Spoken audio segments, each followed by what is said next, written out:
2 semaines et demie de l'ouverture des Jeux Olympiques de Sotchi, les attentats en Russie préoccupent les délégations sportives. On en parlait tout à l'heure avec Gaëtan Vanet de retour du Caucase. Hier, des rebelles islamistes ont donc revendiqué les 2 attentats suicides qui ont fait 34 morts fin décembre dans une gare, dans un autobus de Volgograd. Ils ont aussi menacé de commettre de nouveaux attentats à l'occasion des JO, et pas seulement à Sotchi, dans le reste de la Russie aussi. Il y a quelques jours, plus près de nous, la skieuse Lara Gut a déclaré qu'elle était inquiète. Bonjour Giangeli. Bonjour monsieur. Merci d'être avec nous dans notre studio du Palais Fédéral. Vous êtes le chef de mission de Suisse Olympique. Vous allez partir pour Sotchi dans quelques jours. Vous aussi, vous êtes inquiet par la situation sur place. Vous craignez peut-être pour la sécurité des athlètes ? Oui, d'un côté, c'est clair, ces informations nous inquiètent un petit peu. C'est clair, de l'autre côté, il faut aussi avoir la confiance dans la Fédération russe, dans le comité d'organisation, dans le CIO, qui doivent garantir la sécurité des participants. Mais c'est aussi clair que la sécurité à 100%, peut-être, elle ne peut pas exister. Et dans cette situation, c'est clair que quelques athlètes ou entraîneurs, peut-être, ils font ces réflexions, ils sont un petit peu inquiets. Oui, Lara Gut qui s'est exprimée. Vous comprenez ces craintes à Lara Gut ? Vous en avez peut-être parlé avec elle ? Non, je n'ai pas parlé personnellement avec elle, mais je peux comprendre que peut-être des parents, des athlètes maintenant qui sont confrontés avec ces informations se font des réflexions et c'est normal, je crois. Mais il faut dire aussi clair que si on veut participer maintenant au jeu, on n'a pas le choix.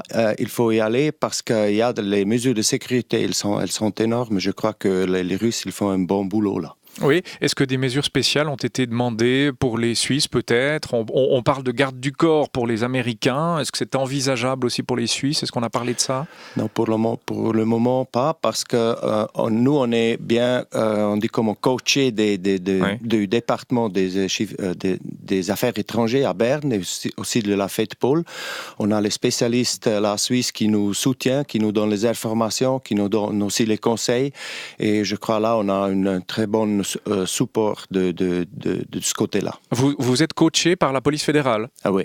Oui. Ouais, mais les représentants de la FEDPOL ne seront pas avec vous à Sotchi ? Oui, il y a des représentants qui sont avec nous. Ah oui, il y a des gens de la FEDPOL qui seront avec vous à Sotchi. Qu'est-ce qu'ils vous disent ? Quels conseils vous prodiguent-ils ?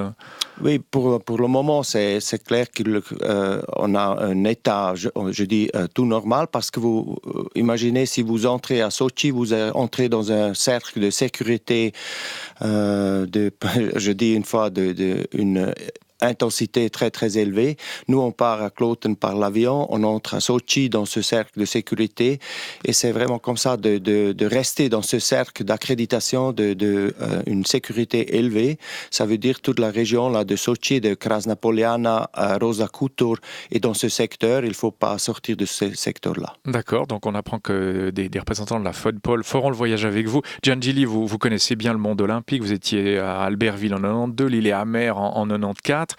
Bon là, il y a pas mal de craintes sécuritaires. Est-ce que tout ça n'est pas mauvais pour la concentration des athlètes, pour la préparation des athlètes ? Comment vous percevez les choses ? Ah oui, ça donne une certaine une certaine crainte, je crois, c'est normal. Mais l'athlète, il est aussi capable de sortir ses pensées de son focus qu'il doit avoir sur sa performance maximale. Pour le moment, on discute des sélections aussi. Pour quelques athlètes, c'est un thème qui est très, très important parce qu'il y a la décision s'il peut participer ou pas. De l'autre côté, il doit se concentrer sur sa tâche, sur son boulot là-bas, sur son job. Et il doit, malheureusement, d'un côté, il doit aussi oublier tous ces problèmes, toutes ces discussions aussi, encore en plus, pas seulement la sécurité, les discussions de corruption, de la homophobie, etc. Oui, l'homophobie aussi, effectivement, on en a parlé par rapport à la Russie. Il y avait eu 9 médailles à Vancouver en 2010, aux précédents Jeux, dont 6 médailles d'or. C'était un beau bilan. Là, quel est l'objectif que vous fixez, Giangeli ? Oui, dans le classement de nation, après médaille, il faut être 8e. À Vancouver, on était 11e. Alors, il faut gagner 10 à 12 médailles et ça, c'est très ambitieux. Je crois après le 27, quand on a fait la décision finale pour la délégation, la sélection finale, on peut juger encore une fois le potentiel de l'équipe. Je crois qu'on a une bonne équipe parce qu'on a plus que 10 disciplines. On a eu des victoires cette année dans la Coupe du Monde. On a des équipes qui sont fortes comme les deux équipes hockey sur glace, le curling, qui ont aussi eu un potentiel pour des médailles. Mais il faut dire clair, on ne peut pas planifier le succès. On planifie les bonnes performances, ça c'est possible, mais planifier le succès, c'est pas possible. De ce côté-là, il faut gagner 10 à 12 médailles. Il faut avoir un petit peu aussi on dit comment, du bol pour y arriver. Ouais. Pour y arriver, mais je crois qu'on va avec une très bonne équipe. La date butoir pour remplir les critères de sélection pour Sochi a été fixée à lundi prochain, lundi 27 janvier. Certains jeunes sportifs suisses n'ont toujours pas rempli ces critères. On peut penser au slalomeur Luca Erni, au géantiste Gino Caviezel, qui est originaire du même canton que vous, les Grisons. Si Swiss Ski vous demande de les prendre, est-ce que vous ferez une exception pour eux ? Comment vous voyez les choses ?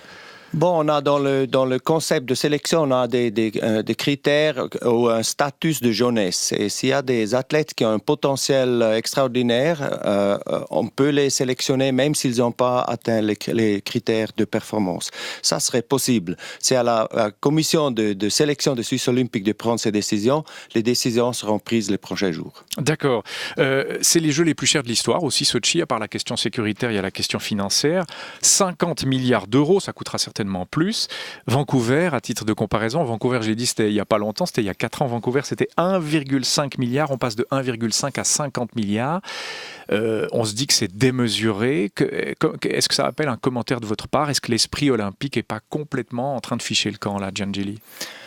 Oui, je crois là, on n'est pas vraiment sur la bonne route. De l'autre côté, je dois dire, il faut être honnête parce que c'est pas les Jeux qui coûtent 50 milliards. Il y a beaucoup des investissements dans des infrastructures qui restent, qui sont... La stratégie de Sochi, elle est très claire. Les Russes veulent faire de Sochi une ville touristique, une ville de congrès, une ville de sport. Ils ont mis extrêmement beaucoup de moyens financiers dans les infrastructures. Ils ont construit une nouvelle région de ski. Ils en ont 12. Nous, on a 57. Je crois qu'ils ont le droit de faire des investissements aussi pour le tourisme d'hiver en Russie. De ce côté-là, je dois dire, ce que nous, on a fait dans 100 ans, des investissements, ils ont fait dans peut-être 8 ans. Et c'est pour ça qu'ils arrivent à ces chiffres très, très élevés. Mais il faut avouer très clair, je crois, le CIO et tous ceux qui sont responsables aussi pour le développement des Jeux doivent faire des réflexions. Nous, en Grison, on avait une idée de changer un petit peu changer la route et de retourner dans les montagnes avec le jeu. Et les montagnes auront donné un rayon fixé, on n'aurait pas pu faire des Jeux de telle dimension. Là, vous évoquez effectivement la candidature des Grisons pour 2022 qui n'avait pas marché. Vous étiez chef de la candidature.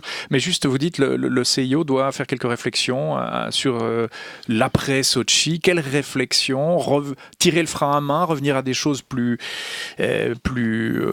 raisonnables sur le plan financier, sur le plan politique. Quelles réflexions doit mener le CIO selon vous ? Bon, il faut bien faire la réflexion si aussi le CEO,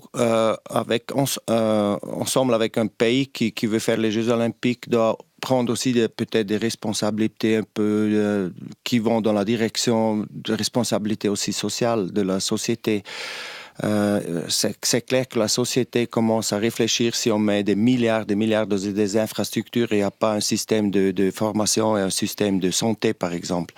Et là, je crois, et c'est difficile à dire si on peut intervenir dans l'autonomie d'un pays, mais il faut bien réfléchir si là, avec le contrat, le Host City contrat du CIO avec un pays, il doit mettre encore des autres points qui donne une responsabilité en plus au CIO et au pays.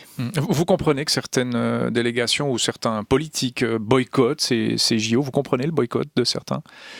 Non, de ce côté-là, je ne comprends pas parce que il ne faut pas instrumentaliser le sport pour la politique.